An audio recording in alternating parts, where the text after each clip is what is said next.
Hey guys, welcome back to my channel, and today I'm going to be talking about all the books that I brought to me on my summer vacation. So for those who don't know, I have divorced parents, so every summer I go to live off with one of them. And I'm in Switzerland, so I'm going to be here basically the entire summer, so I'm not really capable to go out and buy books or have the capability to really buy books because in the area they don't speak French. I don't speak French, unfortunately. I know I look messed up. By messed up, this is just what I look normally if I'm not going out.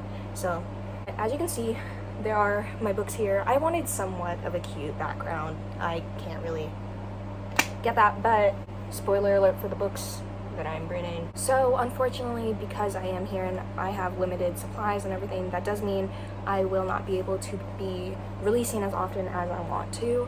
Unfortunately, I'm so sorry about that. And there will not be a reading wrap up for June because I actually only read one book during June. So that was bad. If you're interested in seeing all the books that I brought, let's get on with the video. So the first book that I actually finished, which was back last month, is Café con Leche. This book I picked up, it was on the Pride Month table at Barnes & Noble. I wanted to read more LGBTQ books, especially during Pride Month. I'm not going to tell you my thoughts on this because I'll tell you when I wrap up on the books that I did read during the summer. But basically, this is a enemies to lovers. It's two rivals of different bakeries or shops or I don't know how they're not restaurants. This has Puerto Rican rep and this also has Asian representation in, and they're both gay. This is also a YA novel for those who don't know. I have a soft spot for YA novels. I won't put my opinions on it, but I was very excited to read it. The next two books I'm going to show you are actually books that I didn't initially bring on the trip. I actually bought these at an airport during a 3-hour layover that we had over in England, and that are two Alice Oseman novels. Oh, when I tell you I was so excited that I saw these, little fun story. Heartstopper blew up, so everything was basically out of stock. Barnes & Noble's website, a bunch of websites, and I can't really order online too much. In stores, especially, you can't find any. And also, a lot of her novels, these are the UK covers, I'm pretty sure. I love these covers so much. Not that I don't like the cover covers, but we went to Vicky Heathrow Airport. We had a 3-hour layover, me and my friend that was traveling together, and walked into this store because we wanted to get snacks, and I look over at the book section, and I'm like, Spotted, detected, and it was buy one get one half off, so I bought them. So I got them. So I got Solitaire, which for those who don't know is actually about Tori Spring, or Victoria Spring, which is Charlie's sister from Heartstopper. This takes place throughout Nick and Charlie are already together. It does take place around, I think, the 4th volume for those who want to know that. I got a novella, which is Nick and Charlie, but I'm not sure if I'm going to read this summer because I didn't know that This Winter was also a novella for Nick and Charlie's love story, and chronologically you should read This Winter first before Nick and Charlie. But I'm very impatient and I really want to read this, so I might end up reading it out of order. I will say Alice Oseman's writing is very easy to digest. It's very quick. Another book that I bought this book the same time as Café con Leche, and that is Juliet Takes a Breath. And as you can see, this is a sapphic romance. I've not heard anyone talk about this. This is Puerto Rican representation in the back. It's Puerto Rican baby, that's what it says. I don't actually know too much about what it's about. I just read the back and it seemed really interesting, and I read the first page. I'm looking back and the font is very small. And I think she falls in love with a hot librarian that rides a motorcycle. So another book I brought is The Trouble with Hating You, and I actually have heard a lot about this, and I know it's a duology. I think the other one is It Takes Two. I don't know chronologically which one goes first, but I did hear really good things about this. I heard really good things about both, but this is the one I just heard more about. It's South Asian rep. For those who don't know, I am a sucker for Asian representation in books because, well, this is in Enemies to Lovers. I mean, it says The Trouble with Hating You. I think it's dual point of view, actually. Let me see. Oh, the font is small in this one, too. Yeah, it is dual point of view. Hopefully, with this one, I usually don't have luck with books that have the word hating in it. This is Shade to the Hating Game. For those who don't know, I did not like that book. Sorry if I'm breezing through this. This is usually what I do for TBRs. I don't really go too into the books all that much, more just to why I brought them. So these two books are written by two completely different authors, but I wanted to show them because I brought them both for the same reasons, and that is The Unhoneymooners and Beach Read. I wanted summer vibes. My friend actually let me borrow this. This is her copy. And then Beach Read by Emily Henry.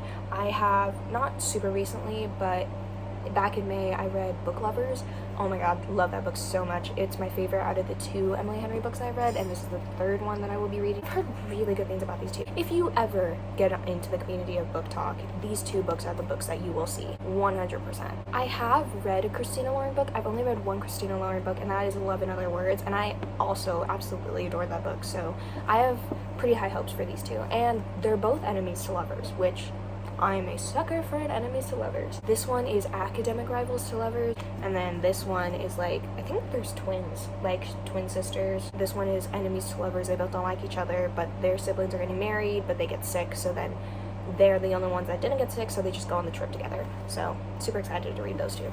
The next book, I actually brought a hefty one, which is a Mariana Zapata book. For those who don't know, her books are literal bricks. I've read one Mariana Zapata book, and that was from Look Off with Love, and that's one of my favorite books. And this actually is about her sister, one of her sisters, Ruby Santos.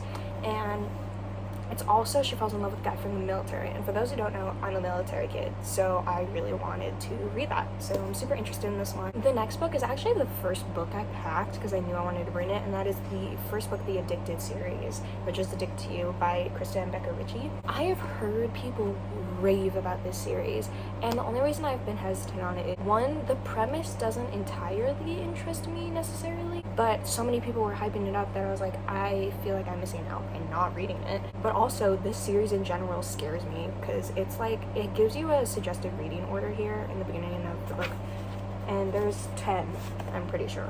I got the first book, and I will let you know if I like it. I didn't want to just go off and buy the entire series because then I didn't want to spend all that money and then imagine I didn't like the first book, so I have the first book. I will let you know if I do enjoy it.